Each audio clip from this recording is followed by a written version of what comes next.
beautiful and moving and profound images this afternoon on Kababayan LA, taken from the Mount Pinatubo eruption that was 20 years ago. A lot of lives were affected, a lot of lives were lost, but these journalists, photojournalists, very brave. They went there and took photos so that they have stories to tell us today on the show. It's also an ongoing exhibit. Tell us about the exhibit. Well, the exhibit was first held in Carson, at the South Bay Pavilion, and the second one was in the Philippine Consulate in San Francisco. Now it's being held in Isuancio in Cerritos. Right, and we'd like to invite you to check that out at the Cerritos Library. Public Library. Public yes. Library dahil napakarami pong magagandang mga larawan. In fact, we have more to discuss right about now. Let's take a look at photo number 5, is it? Am I counting correctly? Photo number 5. Let's take a look at that. Whose photo is this? It's my photo. Okay. Actually, it's the first image of the crater, the main crater. Nakapunta ka sa It's a helicopter, taken okay. from a helicopter. And was June 15 din yan, or you waited a few days? No, this was taken. I remember at least a week ago. A week after. Sorry. Okay, a week after. All right, another photo. This one I really, really like. It captured the essence of Kababayans who lost everything, no? Yeah.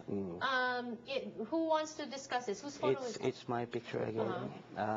It's the native Aita mother and child. Sila yung na-display, Yeah. diba? Napagsabog ng mga It was taken in an evacuation center in Porac, Pampanga. And this was taken 20 years ago? A year after. A year ago. So where, I mean, a year after, we don't know where they are now. Yeah, we don't know. Okay. Actually, after the eruption on June 15, we've been covering the place for about 2 years. 2 years. There's a lot of pictures. Right. And Derek, you were saying earlier, no, ang nakakalungkot, walang TV kayong kasamang, walang TV crew. Kasi they were sleeping at that time. sila nagising. Yes. And this is what I like about you guys, because every time I hear about the media, I know that different stations, different publications outscoop each other. Yeah. Pero kayo working for different publications. What publication? At that time, I was working for Newsday. Newsday. Philippine Daily Inquirer.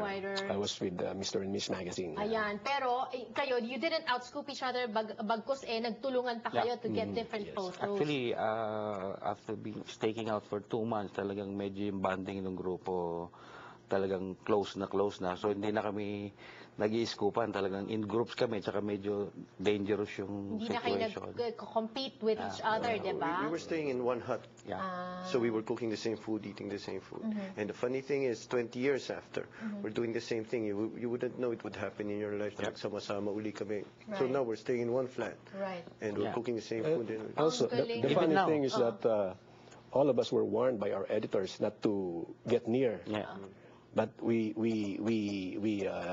didn't follow the editors. Ayan, because mga they were also concerned of our safety. Yeah. That said, no way, we're already here. Ayan, mga pasaway. Yeah. Pero yan ang palagi kong sinasabi po dito sa Kababayan LA. Tayo mga kababayan, mga Pilipino. Magtulungan po tayo, di ba? Yeah. Well, let's not exploit each other. Let's not take advantage of each other. Let's not compete with each other. O pwedeng friendly competition, but wala na pong ibang magtutulungan, kundi tayo lang. What's your favorite Pinatubo memory? Actually, until now, I can still remember the fear of experiencing that horrible trying to run away na talagang all I thought it will be my last assignment. Right. So, and now I'm so happy I'm here. 20 years later. 20 years later, sharing our experiences. Yes. And Derek, what do you feel now when you take a look at these photos? Meron bang memories, reminiscing, nostalgia? Nothing negative. Everything's positive because all these funny anecdotes that happened after and during, they will come back. Right. But with Derek, you can see the effect of the asphalt with his hair. At saka si Jordan. All right. Well, thank you so much. You're going back to the Philippines? Yeah. And you're not doing photos. You're all retired? Yes, all retired? Joy still, I'm still working. Sipag naman. Yeah, I'm now the senior photo editor of GMA News Online. Online. In Manila. Okay. All right. Yes, I do desk jobs, and I just assign photographers to cover events. Right. Actually, after Cerritos, still under negotiation with the San Francisco Library. Oh, sana They're umabot. interested in exhibiting the photos for 6 months in San Francisco. But the East Coast, they want us to exhibit the works. Ayan. So, narinig nyo yan. And also, we just got word that the Cultural Center of the Philippines is scheduling an exhibit. Ayan. Uy, that's good. Yes, Congratulations to all of you. Narinig nyo po yan, mga kababayan. Maglilibot pa ang exhibit na ito. So, mauna na tayo sa Southern California. It's going to be at the Cerritos Public Library. Do we have information? Do we have a website where they can get information or phone number? Yes, go ahead. Facebook? Facebook? Facebook ng Press Photographers of the Philippines. It's got a Facebook account. Tag lang nila yon, lalabas yon. And then, Press Photographers of the Philippines. So if I go on Facebook and I search Press Photographers of the Philippines, then that's what I get for more information. You get added. All right. Thank you so much. God bless. you. More power to all of you. Thank you very much. We have your Not Scary Farm tickets. When we return on Kababayan LA, make sure you tune in. Don't go away.